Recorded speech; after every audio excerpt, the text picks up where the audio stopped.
Hello everybody and welcome to a brand new video on Alex Elite Golf, and I'm going to show you today how you can stop chunking your chips out on the golf course. It's so frustrating. We feel like we've done the hard work, we've got it close to the green, and then it cost us 2 or 3 shots. So comment down below, how many shots is chipping costing you in your game now? I think a lot of people don't realise how much it is, so comment down there below. Today you found me by the first green here at Carden Park on the Nicholas golf course. Now this green's actually heavily guarded by a bunker on the front right, and you don't want to go long left.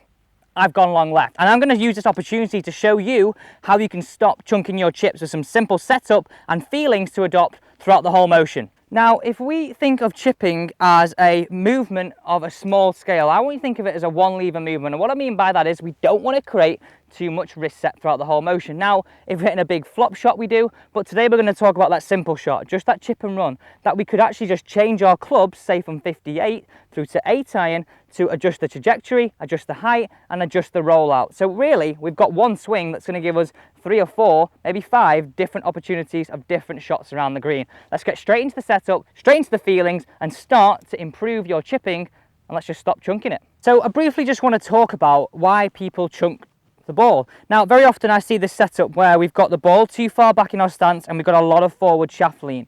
So we really get this leading edge, so sharp leading edge, more chance of digging into the ground.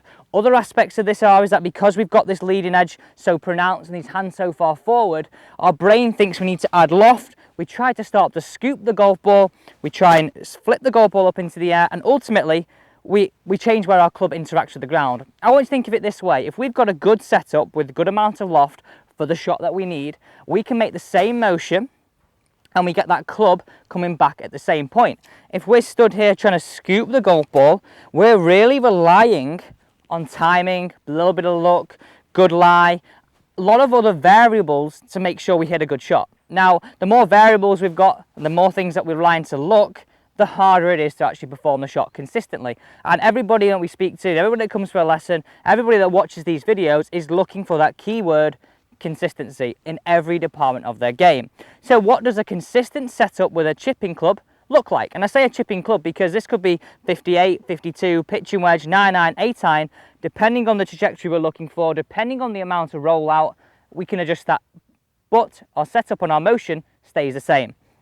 So these are my rules of thumb, and this is what I really want you to stick to when we're chipping, especially around the green. I've got a little bit of fringe here to go over, a little bit of rough to go over until we get to the green, and I've got about 10 yards from the fringe all the way to the flag. So I've got my 58 degree here just to land it on the green and let it roll out. Now, if I'm going to play this shot now, this is how I would go through the same motion every single time. I'd place this golf club down behind the golf ball.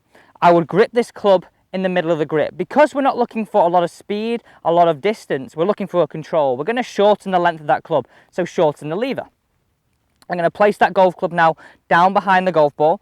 I'm going to shuffle in. So I'm going to shuffle in so this toe feels like it's a little bit higher than the heel. It'll feel a little bit strange to begin with, but my toe would feel a little bit higher than the heel. I'm going to make sure my ball position just favours the right half of my stance, and my stance is just wide of a clubbed width apart. So I'm straight into this position now. Now, whilst keeping my shoulders parallel to my ball to target line, all I want you to do now is just pull back the left foot. This is a few things. This shortens our length of our swing on the way back, which again, going back to the first comment, we don't want a lot of speed. But also, because we've not got a lot of speed, this helps us clear these hips on the way through and helps us create a good dynamic impact position to really allow us to execute a nice strike. Now, from this position here, all I want you to do is just favour that left side 60-40. Favour that left side with a little bit of weight for a right-handed player. Now, the motion, this is where the best thing and the best feeling I can say here comes. We said before, no loft, ball back. We try and scoop this ball up into the air, almost becomes a little bit independent with the arms and the body. And if I use this analogy in terms of a crane, if our crane arm is constantly changing, the cargo that it's trying to pick up will be different every time. Where it interacts with the ground, where it interacts with the cargo will be different.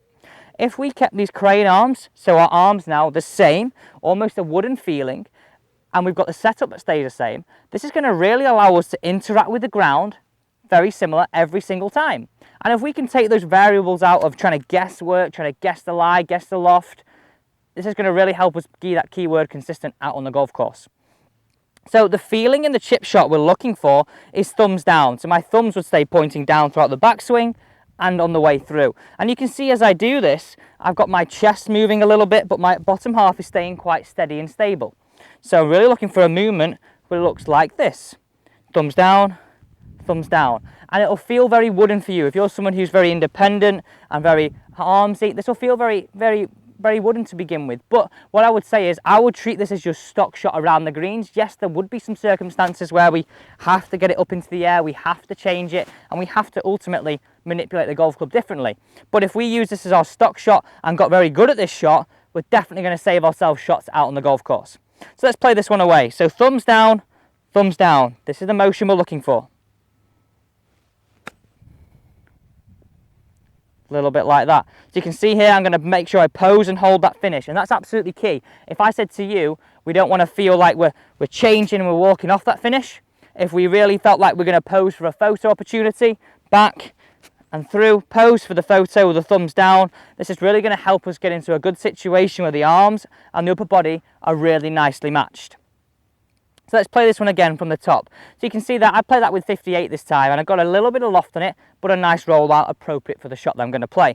So how can we make this a little bit simpler? I've talked about it and digressed a little bit in terms of how I want to get into this setup and the reasons why, but this is simply how we're going to do it out on the golf course. Club down, take the grip, shuffle a little bit closer, pull the left foot back, weight forward, thumbs down. And again, I hold and pose that finish, thumbs down, and very similar contact, very similar trajectory every time. So that tells me that this golf club and this loft is coming in very similar. Remember, before, ball back, changing it, anytime we have to change and scoop, we really run that risk of digging this club in, getting the leading edge digging, or really, in essence, sometimes getting this club digging in this motion as well. So anytime we've got something that's repeatable, anytime we've got something with a bit more loft and rotation, we're really going to allow the bounce to interact and really going to allow the shot to be the same every single time. So let's show you from the down the line point of view how we get into that setup, just to show you from a different perspective. So you can see my first two shots there, the one a little bit long, the first one, the second one a really lovely shot. Both within the side that 10-foot range, so a good opportunity to get it up and down. So let's place that golf club down behind the golf ball. Let's take our grip, remember, taking that grip in the middle of the golf club. Once we've taken that grip, we're going to shuffle in now. We're going to feel like the shaft gets a little bit steeper, so the toe is more on the ground than the heel. From this position now, we're going to make sure our ball position just favouring our right half of our stance. Pull the left foot back whilst maintaining the shoulders parallel, and really feel like we just favour that weight on that left hand side. Feelings now are the thumbs down and the thumbs down motion throughout. Really give you a good sense of what you're trying to do. Make the move, hold the pose.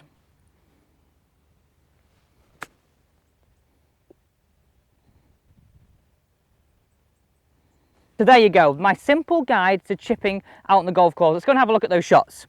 So you can see here, I've got the one that I hit first, a little bit further away, second, and then the third that nearly went in there, you saw from the down the line perspective. But the thing I want to reiterate there is that ball flew at the same trajectory every single time. That tells me that club's interacting with the ground the same every time, so you can start to then picture shots out on the golf course. So that was my 58. If I did the same thing with an 8-iron, which is more of a chip and run shot, and it was coming off the similar or the same every time, we're really going to start to have a really sharp short game out on the golf course. And anytime we've got that, we don't worry about missing greens, so our scores become lower. So thank you for watching today's video on Alex Elite Golf. Don't forget to smash that subscribe button. If you didn't comment down below how many shots your short game's costing you, make sure you do that now. Thank you for watching. Don't forget to subscribe, and see you next time.